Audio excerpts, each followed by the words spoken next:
Welcome back to In Your Money. This evening we're discussing short-term insurance. My guest is the DTEC Sarah McKinnon. If you'd like to email me, my details appear on the screen. I wish for this particular program, I don't know if many listeners have been watching for viewers for years, but I used to have a phone in, and we could phone in, and it was always interesting to see what people had to say.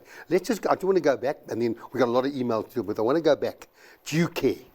I understand that's a condition in any policy, take due care. How does the insurance company prove you were speeding or due care unless they're using all these telematics? And then, I mean, I don't know whether they're giving discounts for that, but are telematics becoming an issue? They are being used more and more to, and especially in claims that are rejected. It's due to a lack of due care. In other words, you didn't take reasonable steps to prevent the loss. You acted recklessly. Talking on your cell phone? Yes, absolutely. Speeding being one of the main reasons for raising a rejection like that. So insurers depend on vehicle data that they download from the vehicle itself. When vehicles are not equipped or have that kind of sophisticated data, they're able to do reconstruction, appoint reconstruction experts who can measure from the point of impact or before that, taken into account the distance traveled, the severity of the damage. They can calculate the speed at which you were traveling just before the impact occurred. And then you also have, based on the wheel rotation on a vehicle, calculations that can be done to calculate whether you were traveling over the speed limit and by how much, whether it was excessively so, and whether that contributed to the loss. Obviously, speeding in itself is not an issue. It's when that contributed and caused the loss. So it's all these expert reports, and then we sit with those.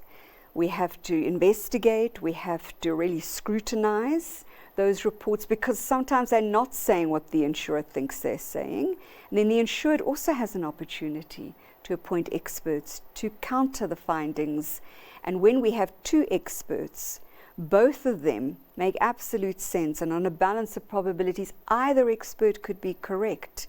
We have a material dispute of fact, which we can't resolve. We're not a court of law. We don't have the power to subpoena witnesses, to examine and cross-examine their evidence. So those, which are rare cases, we say to the complainants, we actually can't, and to the participant, the insurer, we can't actually assist. We can't make a finding on the papers, better suited to a court of law. But those are rare. In most cases, we are able to make a finding on a balance of probabilities. It's changed a lot. How long have you been at the Ombudsman's office? 20 years, and prior to that, I was 15 years in the industry. So things have really evolved. You're a lawyer by profession? Yes. Yeah. So tell me, it's evolving all the time. So the ability for insurers to repudiate a claim based on some of the conditions which are very standard, due care, and those, particularly due care and understanding in terms of. But you made the comment, which is a hard one.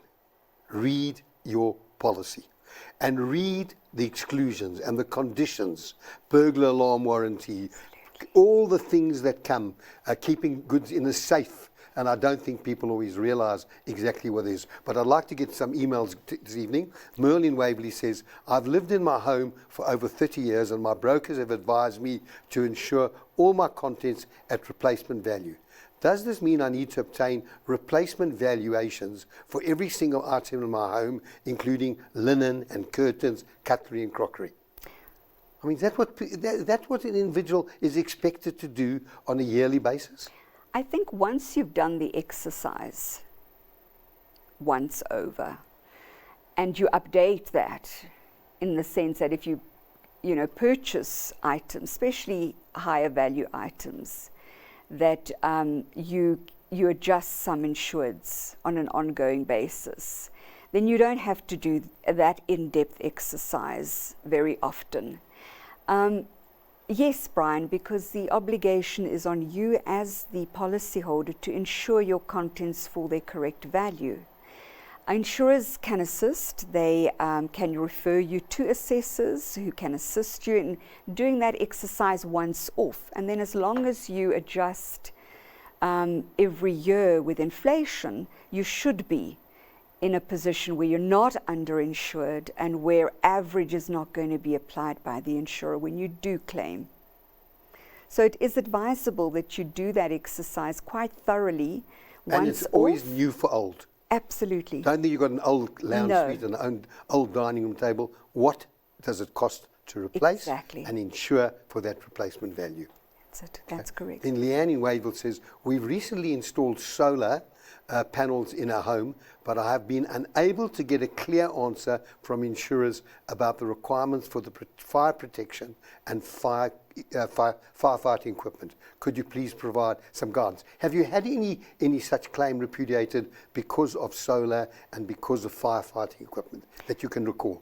No, not that I've seen. I obviously can't see all the complaints that come into the office. No, but my recommendation, because we don't give advice, would be even if the policy doesn't specifically say that you need firefighting equipment on your premises, remember there's a general obligation to protect your property, to take reasonable steps to protect your property. And so my recommendation would be, given that sometimes fire departments take a while to reach your home, should a fire start, that you do consider having that type of equipment on hand.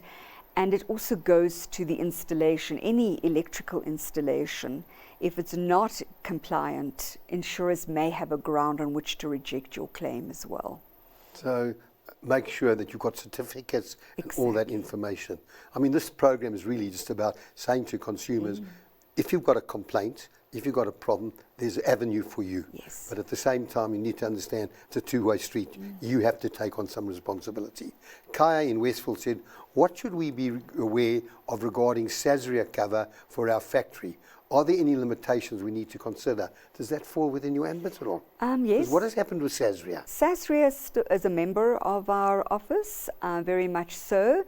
So I think my word of advice there would, you need to look at the terms and conditions of the Sasria cover, especially when it comes to commercial property. Often Is it standard? it is Sasria for all insurers? a standalone. Absolutely, yes. And they've got their own terms and conditions. Each So insurer has its own terms and conditions. yes, slightly. Well, there's a Sasria policy, standard terms and conditions.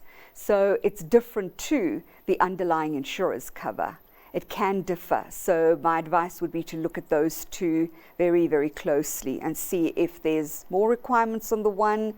Obviously, you need to follow those requirements. Aditya, again, has your office had many repudiations based on Sasria?